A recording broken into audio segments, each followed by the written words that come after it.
అది 2005. ఎన్నో సరదాలు, ఎన్నో అల్లర్లు, ఎన్నెన్నో చిన్న చిన్న గొడవలు, మరెన్నో మధురమైన జ్ఞాపకాలు.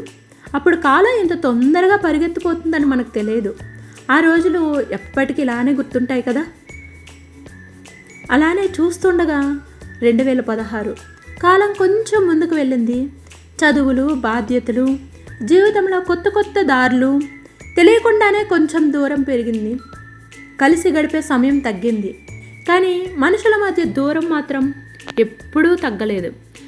చూస్తుండగానే ఎన్నో సంవత్సరాలు గడిచిపోయాయి. 2025 మనమంతా మారిపోయాం, మన జీవితాలు మారిపోయాయి, కానీ ఒక్కటి మాత్రం మారలేదు. ఆ చిన్ననాటి జ్ఞాపకాలు, ఆ అల్లర్లు, ఆ నవ్వులు, ఆ బంధం, అవి ఇప్పటికీ మనసులో ఎక్కడో ఒక మూల అలాగే పదిలంగా ఉన్నాయి. కాలం మనల్ని ఎంత దూరం తీసుకెళ్ళినా కొన్ని బంధాలు మాత్రం ఎప్పుడూ మనకు దగ్గరగానే ఉంటాయి. ఎందుకంటే కొన్ని బంధాలు మనతో కలిసి పెరుగుతాయి, కానీ మనసులో మాత్రం ఎప్పటికీ అలానే నిలిచిపోయి ఉంటాయి. కాలం మారింది, ఫోటోలు మారాయి, మన జీవితాలు మారాయి, కానీ మన బంధం మాత్రం ఏమాత్రం మారలేదు కదా. నిజమే అనిపిస్తే కామెంట్ చేయండి. మరి మీలో మీ బ్రదర్ని కానీ సిస్టర్ని కానీ ఎంతమంది మిస్ అవుతున్నారో కామెంట్ చేయండి. దూరంగా ఉన్న మీ సిస్టర్ కానీ బ్రదర్కి కానీ మీ ఎమోషన్స్ని మీ మాటల్లో చెప్పలేనప్పుడు ఈ వీడియో సెండ్ చేయండి.